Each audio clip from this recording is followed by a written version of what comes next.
verset 1, nous dit « Jeune homme, réjouis-toi dans ta jeunesse, livre ton cœur à la joie pendant les jours de ta jeunesse, marche dans les voies de ton cœur et selon les regards de tes yeux, mais sache que pour tout cela, Dieu t'appellera en jugement.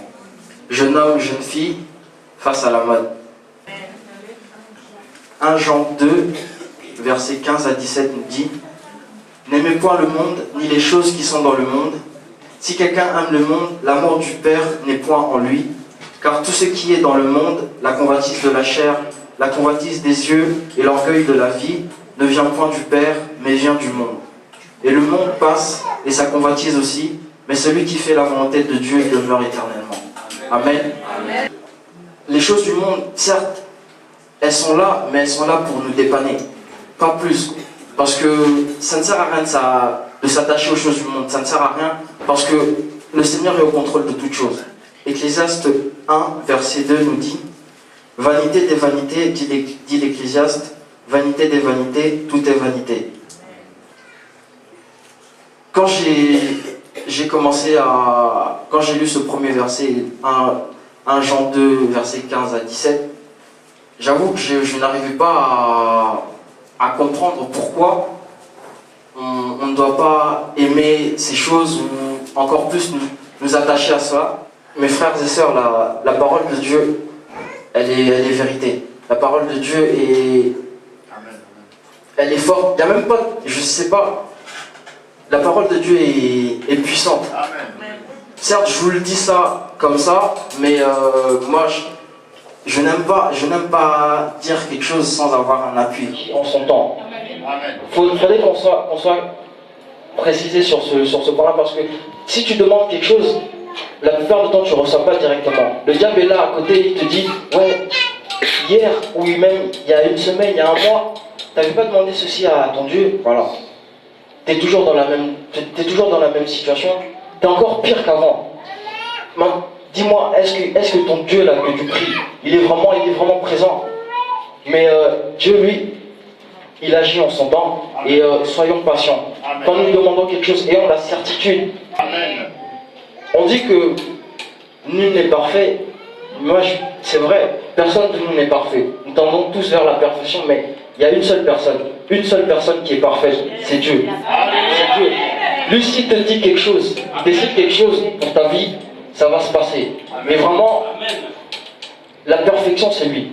La perfection, c'est lui. Frères et sœurs, nous sommes jeunes. Il y a des choses que nous désirons, mais sachons-le qu'il y a mieux.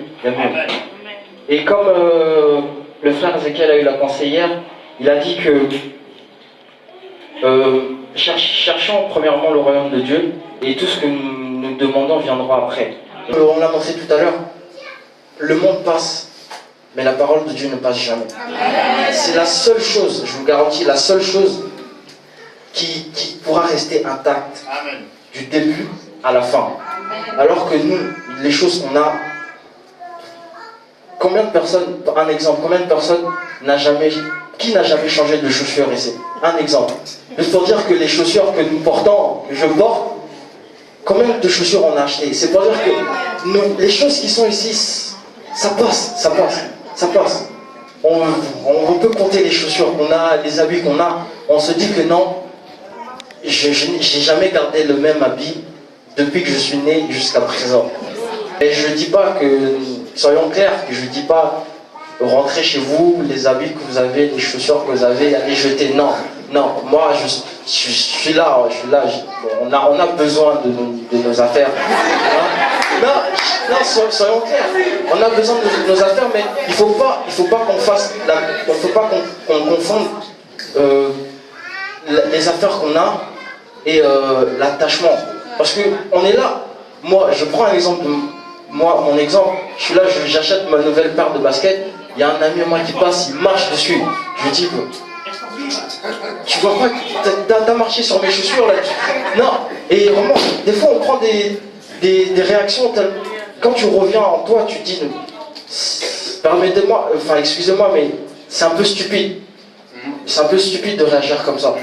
Et pour terminer, un petit témoignage, vraiment, Moi j'étais en vacances et tout, moi comme je vous ai dit, j'aimais beaucoup les choses et tout. Et un jour, j'étais parti, j'avais programmé d'aller jouer au basket avec mes petits cousins et tout. On arrive, on passe une bonne journée et tout s'est bien passé. Le dimanche, je reviens du culte, je me sentais pas bien. J'étais pas malade, mais je sentais comme si j'avais oublié quelque chose sur moi. Je regarde mon poignet gauche, j'avais pas ma montre. Je vais voir dans ma chambre et tout, je cherche. Rien. J'ai tourné les matelas, j'ai tout fait, j'ai rien du tout. Je suis sorti dehors et tout, je n'avais rien. Et là, je suis allé m'asseoir. Quand je revois ça, je me dis vraiment. J'étais abattu, j'étais vraiment abattu. Je me suis posé sur ma chaise, c'est comme si j'avais perdu un être cher. Non, j'étais là, je me dis, mais qu'est-ce que je vais faire? Ma montre qui brille là. Non. Et là, le Seigneur m'a vite parlé à travers une tante à moi. Et elle m'a rappelé Ecclésiaste 1, verset 2, et il me dit, Christopher, pourquoi tu restes là? Tu te soucies des choses inutiles comme ça? Tout ça, ça va passer. Et elle me dit, vanité des vanités, tout est vanité.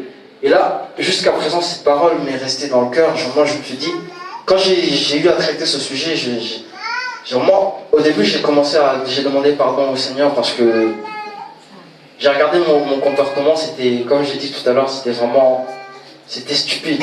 Je ne trouve pas d'autres mots, quoi. Je suis vraiment désolé d'employer ce genre de terme, mais c'était vraiment...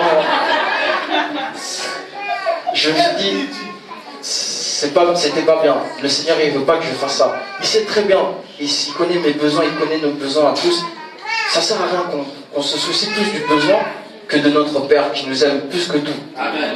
Et vraiment, pour terminer, je voudrais que nous tous, en premier, je voudrais qu'on demande tous pardon à notre Seigneur pour les moments où nous sommes attachés aux choses, où nous avons même oublié que nous avons un Père qui nous aime. Et nous allons tous prier, demander pardon